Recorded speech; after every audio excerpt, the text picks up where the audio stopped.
Assalamu alaikum. I'm Fasih, and I'm an a priori navigator. And I'm Laura, and I am not a polytheist. Welcome to the Theology Side Quest, Episode 3, where we're continuing our discussion about Says Who, aka the epistemic authority. And just a little recap. We talked about epistemic authority, then we started talking about the Gospel of John, and specifically two claims from the Gospel of John that Trinitarians bring to say Jesus is God. John 8:58 and John 10:30. And then in the last episode, we got into talking about a little bit about this logos theology, where Laura presented a lot of stuff. And we also talked about Philo and his general Hellenization of Jewish teaching and the validity of the book of John and why it is even in the Bible. And today, Paul is going to enter the chat. So why are we talking about Paul? Well, Paul is kind of like Philo on steroids. You know, he pushes a very Hellenized Jewish perspective, but he takes it step further and he assigns this personified logos to a person, to an actual human. Sure, And that and would that would be. Jesus. So where do we start? Well, I think for me, anyone who has been within earshot of me in the past couple of years, if you've sat still long enough, we've had conversations about Paul. And how Quite a few of much them.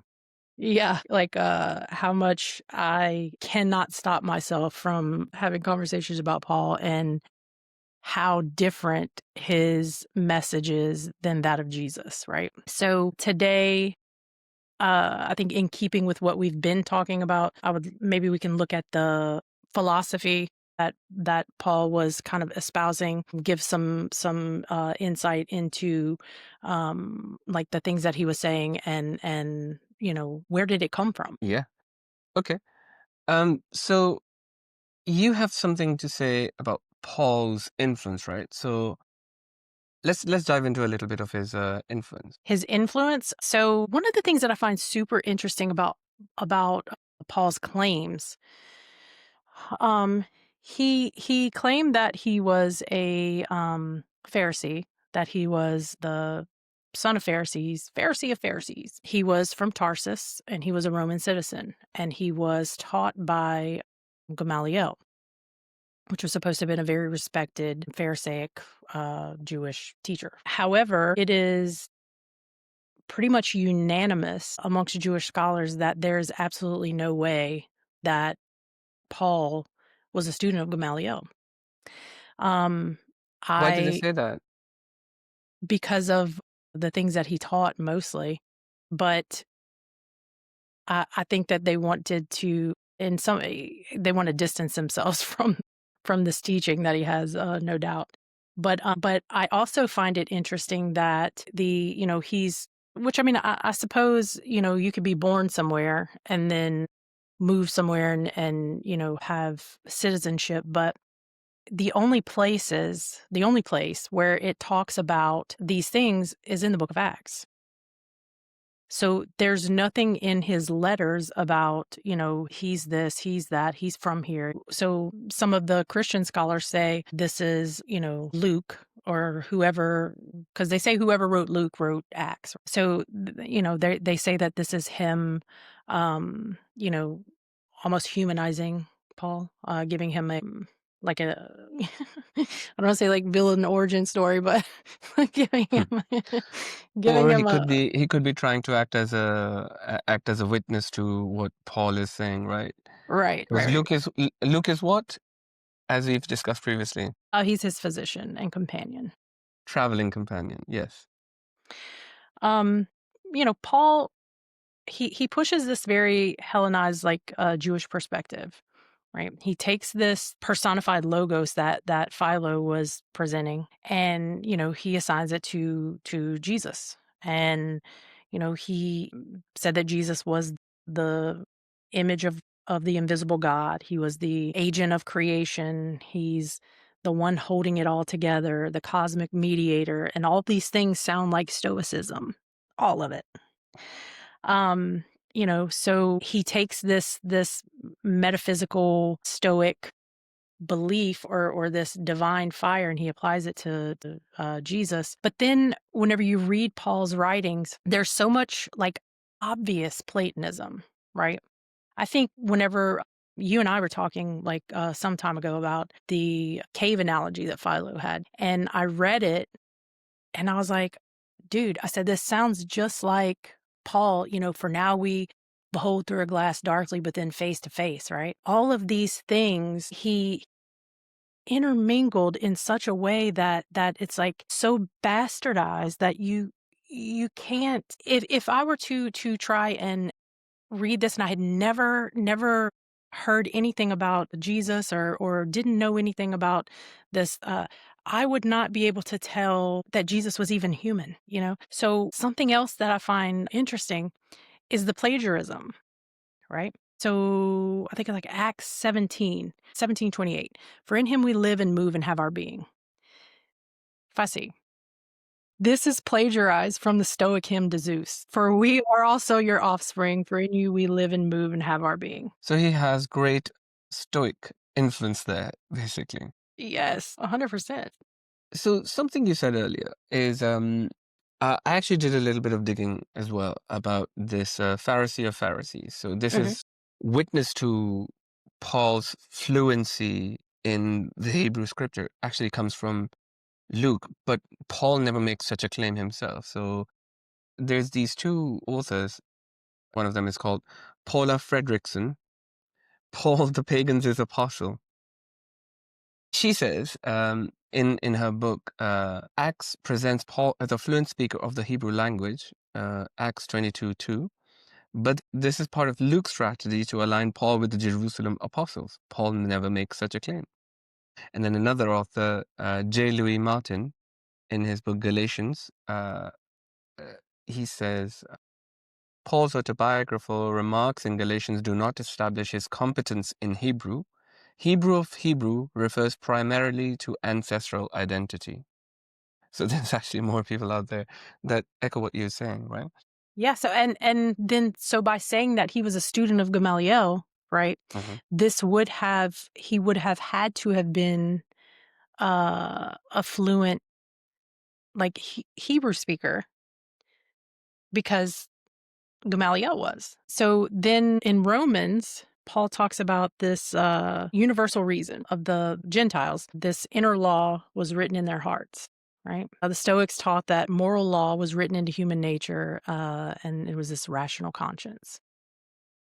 So it's like it's all very plagiarized, and there's a part of me that wonders like where he was actually from. He was obviously very well taught, very well schooled in the Greek philosophy. I wonder if he did this, even whenever you read Peter's writings, he says, Paul's difficult to understand, which we know that that's probably not Peter. But I wonder if it's like, who's the guy, if we can't convince them, confuse them. Sure. I wonder sometimes if it's that. And then of course whenever we get into Romans 7 and 8 and this like duality of man, this is pure stoicism. It's the sarx and pneuma, the flesh and spirit, passions, moral psychology, duality of man. My curiosity is whenever you have like these Jewish, like actual Jewish theologians who, I mean, you're taking their teachings and you're intermingling it with this philosophy, and they're telling you this isn't correct. And then you look at the things that Jesus was teaching and it's not the same thing. So how do you reconcile this? Well, hypostasis, Again, another more metaphysics. more metaphysics, more Greek philosophy. Yeah. Um, there's also this specific thing that people often note is that Paul never uses any Hebrew references. He's always quoting from the Greek scripture, which is the LXX. So he's never once quoted any Hebrew scriptures. Again, brings to question his competence in Hebrew language, and then his claim that he's a student of Gamaliel, right? So C.K. Barrett C.K. Barrett writes in his book, Paul and the Gospel, Paul's citations of scripture are almost invariably taken from the Septuagint. And in several cases, his argument depends upon the precise wording of the Greek. Hmm. I find that super interesting. Right. I just I think that almost like he learned concepts Uh-huh. and tried to explain them away philosophically. And the more he went on and like the further he went, the further away he got from the actual truth. I know that whenever I came out of Christianity, um, I was so conflicted by the difference in Jesus and Paul and the fact that I never noticed it before. Because the doctrine, we never questioned it. Like there was this event, right? That nothing was the same after. And so there was this new covenant. There was this new thing that happened. Meanwhile, contextually, you have this man who is come as this Messiah with this message, who is telling people these are the things that you need to do. You need to keep the law, but you need to love God above all things, right? And he's one. And, love your neighbor as yourself. The whole law, according to Jesus, hung on these two things, right? Because if you Yes. loved God above all things, you're not going to transgress him. And if you love your neighbor as yourself, you're not going to transgress them, right? Yes. But that didn't change the law, right? It simplified it so that people see, like, look, you're either sinning against God or you're sinning against your fellow human being. Which is interesting because I often tell people that there's two types of sins, right? There's sin against God, and then there's sin against human being. When I really began to let myself back away from the writings of Paul, like, and this is when I was still Christian. When I let myself begin to like back away from the writings of Paul, all of the turmoil that I had been having with the misalignment began to like kind of, okay, now I understand. This is actionable. I just have such a problem with moving away from Jesus. They do not follow Jesus. They follow Paul. And I have a real problem with, and part of it is because I liked the writings of Paul so much. I liked Romans chapter 7, Fasih. I liked this. Oh, wretched man that I am. I liked it because it appealed to my nature. And it said, you can't get this right. You need somebody else to do it for you. But that's not what Jesus taught. So you've said that there's a difference between what Jesus taught and left behind versus what Paul is now preaching. So tell us about some of these differences. So Jesus was very specific, right? He told them follow the law. He, this, I jokingly call it polytheism, right? Emphasis on the Paul. But the message is that you have faith that this sacrifice of this human being will take away from the fact that that's an abomination to God. The sacrifice of this human being, who is also the incarnation of God, has been killed for you. This blood sacrifice, so that you can disobey every single thing that he taught you. Crazy work. So whenever, they're asking him how do we do these things, he's saying, forgive that you may be forgiven. Have mercy that you may obtain mercy. Judge not lest ye be judged, for by what judgment you judge, the same shall be meted unto you. Do unto others as you would have them do unto you. The way that you forgive, or the way that you show mercy, is the way that it's going to be done to you. Whenever they asked him, how do we enter into life? Keep the commandments. Why do you say you love me and you don't do the things that I tell you? And then you get into Matthew, where he says, in that day, and you have people who say, oh, no, it was this day. No, he's talking about the day of judgment, bro. He says, in that day, they're going to say, Lord, Lord, didn't we do this in your name? And didn't we do that in your name? And he's going to say, get away from me. I don't know you, you who work lawlessness. What's the only group of people who do things in Jesus' name? What's the only group of people who believe that they're not under the law? The Christians. That's never anything that Jesus taught. Over and over. One of the things that I've kind of, and I've been on a soapbox about, is he didn't come to do away with the law, he came to fulfill it. That's not what it says. It says he didn't come to do away with the law or the prophets. And the sentence structure is like this: law or prophets, destroy, fulfill.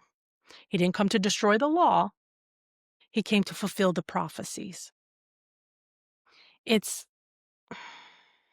frustrating at times having these conversations with people that are super indoctrinated, and I was one. If you'd have had this conversation with me 5 years ago, it might have been problematic, but there's a truth. When you get it, you don't go back. This can't have been easy, the whole process, right? No.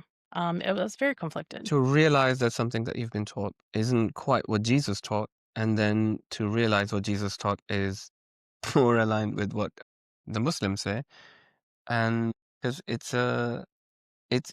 can be, and let's just say this, in an environment where everything is politicized and there's a lot of propaganda, it can't have just been easy to shed something for another thing, which, It wasn't. you know, It right. By the time that I had a serious conversation with, a Muslim, right, it was like going home. Because it was like, I'm saying these things and I'm not being corrected, and I'm not being told, "No, that's wrong. No, you need to study more." You know? And so it's like, I don't understand how it happened, and I can only say that's by the guidance, that I've been given that, brought me here to where I am, but I found Islam through the Bible. Just by noticing what was different between Paul Yeah, yeah, and what was because Jesus saying. I've never believed that the Bible read that Jesus was God. I never believed that. So I suppose in some ways I had that going for me. Like, I wasn't thinking that I'm abandoning God. I think the place that I'm in now, I'm so grateful. I'm grateful to because I think even you've noticed, Yes. like, I am surrounded by guidance. And I couldn't be more grateful for you. I couldn't be more grateful for you. It all came from realizing that this is not what Jesus was teaching. This is not what he wanted us to do. I don't know how we justify leaving Jesus in the synoptics and they just follow Paul. So you shouldn't even call yourselves by the name of the Christ. You should call yourself a polytheist because you follow Paul. Listen, the thing is that what is interesting is seeing the shift in you realizing, and this is how we started this, right? Epistemic authority. Seeing how Paul cannot be an epistemic authority on what Jesus taught because he is someone who never actually physically met Jesus whilst he was teaching on earth. And I was listening to someone and they brought up a good point. You talk about that Paul has this experience on the road to Damascus, right? Mhm. So what's curious is that he has this whole experience rather than come to the apostles that Jesus taught to and with. He doesn't do that. He goes completely against them. As you've mentioned previously, he has a Mhm. shuffling match with one of the apostles. I think it's Peter, right? Peter. He's fighting them rather than coming to them and asking questions to them. Like, I've had this experience. I think I saw Jesus. Jesus was with you. What could this mean? No. He abandons all of the apostles to go and preach something else. So what they were doing was they were trying to convert the apostles, they were trying to convert the Jews to this Jewish Christianity. Paul kept claiming that he was the apostle to the Gentiles. So it's kind of like letting a toddler occupy themselves, right? With something that's out of the way. They let him go do it. That's how I view this now. Because because the way, like, if you read that story where he goes and I want to say it's maybe James. They didn't trust him, right? They made him do like the Nazarite, like they didn't trust him. So their solution was, and this is just me reading between the lines, send him, yeah, go do that. They didn't need him there mucking up the actual work. So I find that super which is interesting. also kind of bizarre because he did end up mucking up a lot. He did, yeah. But one of the things that I think the book of Galatians is also kind of interesting into reading what Paul is saying, right? But coming back to the point where Paul doesn't necessarily have the grasp of Hebrew, or he knows that his arguments won't work in Hebrew because for the word, so specifically Galatians chapter 3, verse 16, where he says, the promises were spoken to Abraham and to his seed. The scripture does not say, and to seeds, meaning many, but and to your seed, meaning one who is Christ. This argument does not work in Hebrew because the word for seed in plural and singular is just the singular, like Yeah, sheep. yeah. Yeah. It just does not work. This argument does not work. So it's like whenever you talk about man's seed, it's not like there's not a division in this makeup. It's singular and plural. It's just like fruit, singular and plural. I don't understand. It's like sometimes like we have conversations, especially with like Christian apologists. Like I had a conversation with a kind of a bigger Christian apologist where he based his whole argument on the tensile strength of a word. His entire Right. argument was on the tense that the word was in. But whenever you go into the translation, there is no tensile. Like I mean, it's contextual, and the reason why they applied it that way in this particular conversation was because it was about someone who had already kind of passed away. So contextually, one would think this is a past tense, but it wasn't. So it's like we have these conversations all the time that the things that are so not important are magnified so greatly, and the direct statements of Jesus that you have are disregarded. So one of the things we often talk about is, which you've already mentioned, I think, but I'm not sure if we've mentioned it in detail, is about this thing he says in Romans where he's serving the law of the sin in his Mhm. body whilst serving the law of God in his mind. Yeah. So this is Romans chapter 7 where he goes back and forth and he's like, this thing that I would do, I don't do that. But, the thing that I don't want to do, that's the thing that I do. And then oh, wretched man that I am, who's going to deliver me from the body of this death? Right. And he says, I thank God through Jesus Christ. So are you thanking God? Or is this like your vicarious thank you, like your vicarious atonement, your replacement, I serve God in my mind and sin in my flesh. Right.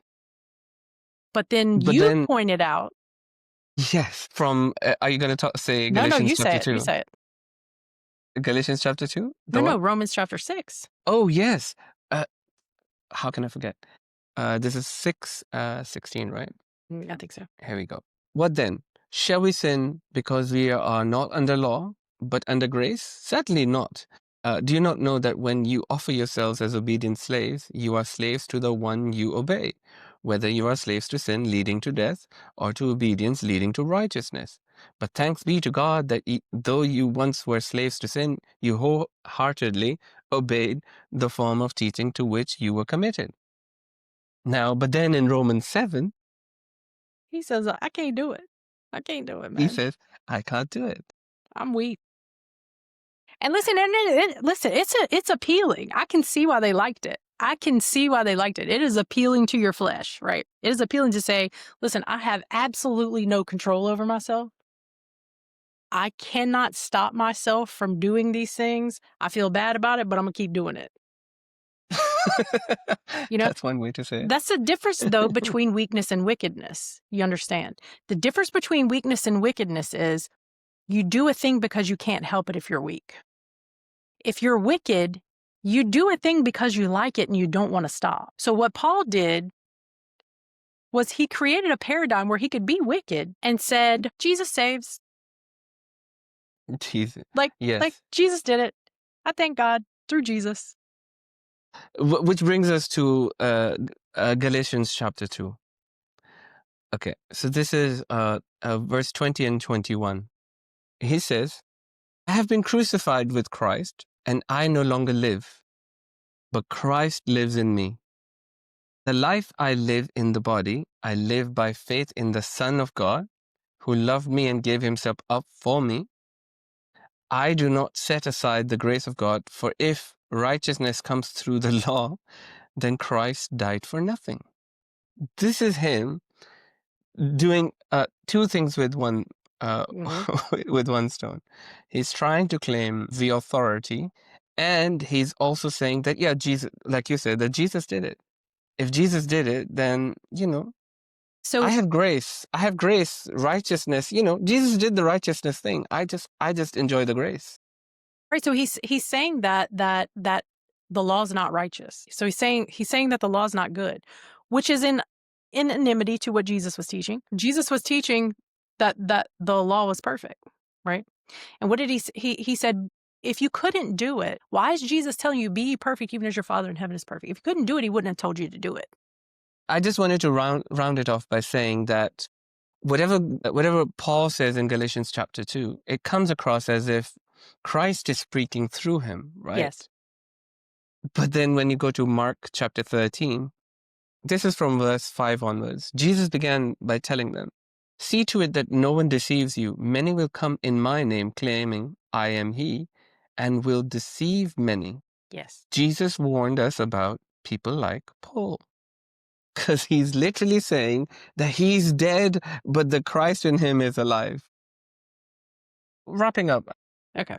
for this episode, we're looking at some of the teachings of Paul. We're looking at, your own experience with Paul and how he's not quite showing this proficiency in the Hebrew scriptures. He's just quoting the Septuagint, the LXX. And it just doesn't seem plausible that this man has any idea of what Jesus taught beforehand. He's not familiar with the teachings of Jesus whilst he's on earth, and he's fighting against the disciples of Jesus who actually met him, and he's going against them over and over and over again. And it really kind of makes you wonder how they got into a place where Paul's message became so popular that it surpassed what the actual apostles were teaching. And the reason is because it was liberty. You can still do all Mhm. the things. You can still do all the things. Just believe in this one thing, and then you can do the Yeah, yeah, you rest. can do all the things. You know? And then, I'm sure as we go further in this podcast, whenever we look at how the actual structure of the church came and the church fathers who actually created the doctrine, it's like, you know, one of the things like we've to find out that at the and this is very interesting, like at this supposed trial of Jesus, right? Did I ever know that this was Jesus Barabbas and Jesus the Christ who do you want us to release? But Origen didn't like that that this man's name was Jesus also. So that was dropped. That's important. That's important. This is, I mean, contextually, which Like these are the formative years of yes. quote unquote Christianity, and people are not being told where Right. there were two men named Jesus, and Right. so one is being hidden on purpose. Yeah. So I suppose this is it for this episode, and next time we're going to look at more differences between Paul and Jesus, but also we're going to talk about James, because that is also a very central figure. And we're going to see how a lot of the people who follow Paul actually reject what James says and what Jesus says. We looked at some of it in comparison with, like when we're doing the comparison between Paul and Jesus. We're also going to look at what James says. With that, thank you very much for listening. I just want to say if you're listening, do a little reading and a little critical thinking. And, you might find that what you're seeing or what you've been taught isn't what you're actually reading. And that's the reason why I'm not a polytheist. Hey, me too. Okay. Assalamu Oh, alaikum wa rahmatullah. And wa alaikum thank you assalam. for listening. Thanks, guys.